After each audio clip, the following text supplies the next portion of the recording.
First of all, I want to apologize for Kian Frederick, who is our lead organizer, was supposed to come today, and she's had a grave illness in the family, so she couldn't make it. She wanted me to apologize for her.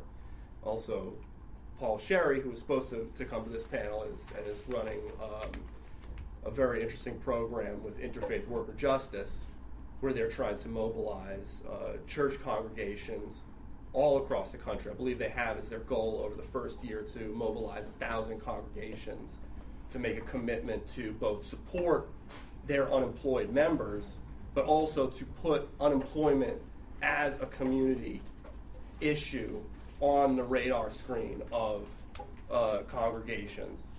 And I think that they've got this target of 1,000 congregations across the country that they want to do in their first year. They want to get commitments from these folks. So he apologizes for not being able to make it. His train lost power. Maybe it was the same hackers who got in on the YouTube site.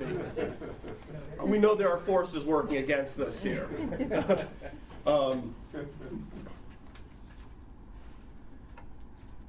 I worked for the last 6 or 8 months with people like Joe. I've been a union activist beforehand, and Kian, as Joe mentioned, Kian really has a long experience in the union movement. And we kind of had a meeting of the minds on the importance of unemployment to people who believe in supporting the working class. And we discovered that there were all sorts of unemployed people. We were both looking for jobs at the time who were all across the country becoming politicized, starting to take a deeper interest in the political system than they had beforehand. The problem is that in times of severe unemployment, to even say the word unemployment causes fear from the people that we need to be reaching out to. From working people across the country, you know, I've gotten a chance to speak to some union audiences in the city. As soon as the word unemployment comes out of my mouth, nobody says anything, but I see everybody stiffen just a little bit because it's scary. You know, the fact is that they know that if they get fired, if they get on the wrong side of one of their managers, they could be in our situation very easily. So in addition to the shame that many of the unemployed themselves feel, because people in an effort to feel like they're in control of their lives, the first thing is to say, this is something I'm doing. If I change my behavior personally as an individual measure, this situation is going to go away, right? But that turns around very easily into people feeling this is my fault for not taking the individual steps that I should have taken to not be one of the people affected by the layoffs or to find a job, or, you know, all of us have gone to, you know, tens, if not hundreds of places seeking employment and wondering why, you know, I didn't write the right words on my resume, and that's why. I don't think anybody's mentioned here, but I hope all of you have heard the statistic that there are 5 job seekers for every position that's available there. You know, that's a good statistic that our government provides for us. It's called the JOLTS report, and the jobs just aren't there. So we were dealing with a group of people who were coming to recognize slowly and painfully, this isn't my fault. Some of our first meetings honestly felt like 12-step programs. You know, one of our members broke down in tears. Not so much because of the hardship that he endured, but the additional hardship of holding it all inside and trying to deal with it strictly on an individual basis. And so just coming together is an impulse that people have, but these are green shoots. These are tender movements. And unfortunately, we also found that a lot of the larger institutions, and I hate to say it, you know, many ideological leftists even were not very receptive. You know, I talk to people who, if you were even thinking that maybe it was had to do something with immigration, you were going to be labeled as and possibly your whole organization labeled as a no good organization, and they, you know, we got shut down and people didn't want to talk to some of our folks, and it caused a lot of fracturing on what was an organization that with very limited resources was already struggling to hold together. We also had a hard time. On the one hand, our strength was that we were on the internet, and there was that resource of everybody being able to reach out to each other and get information.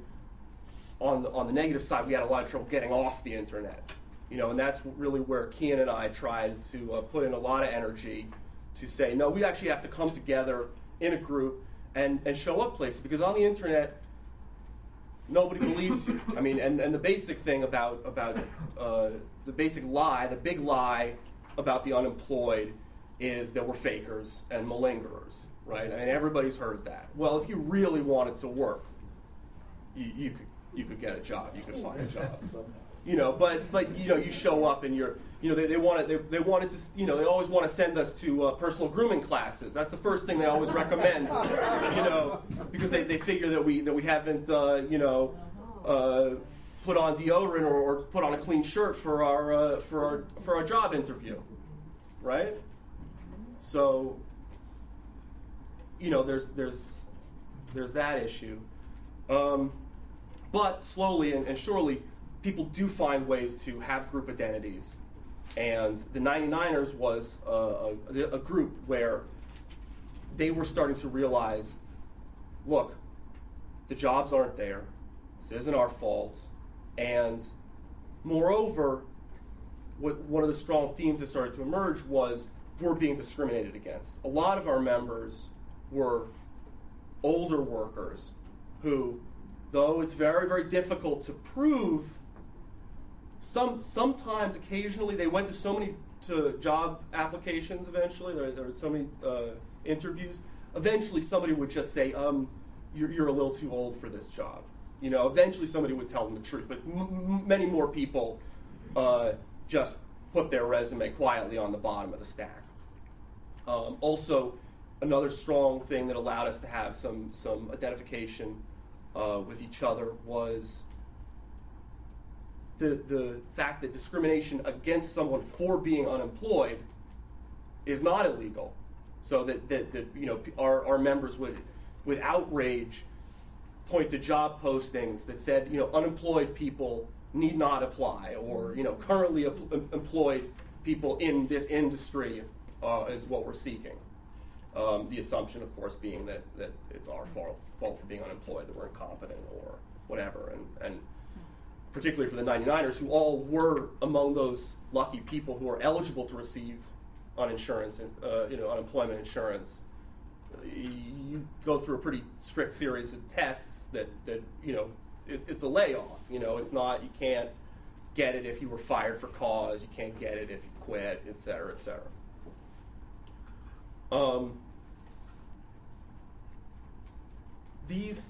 Unfortunately,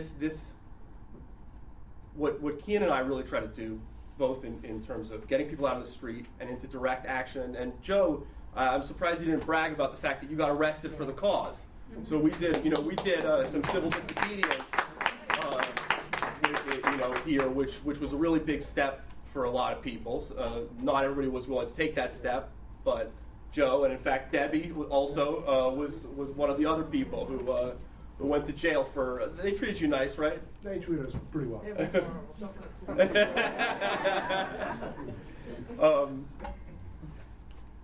But also to,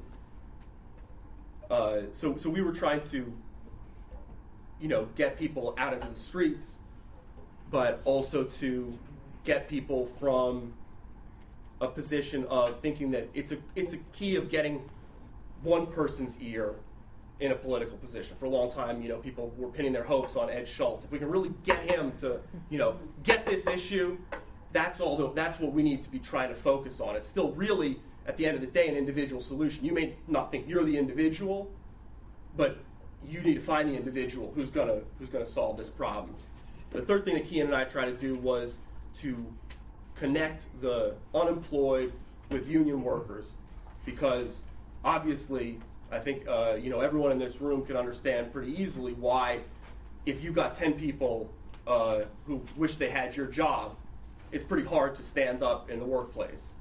And if you've got scabs aplenty, it's pretty hard to hold a strike together. We had a really tough time getting clear, unequivocal, even statements of support from the unions. We dealt a lot with Working America.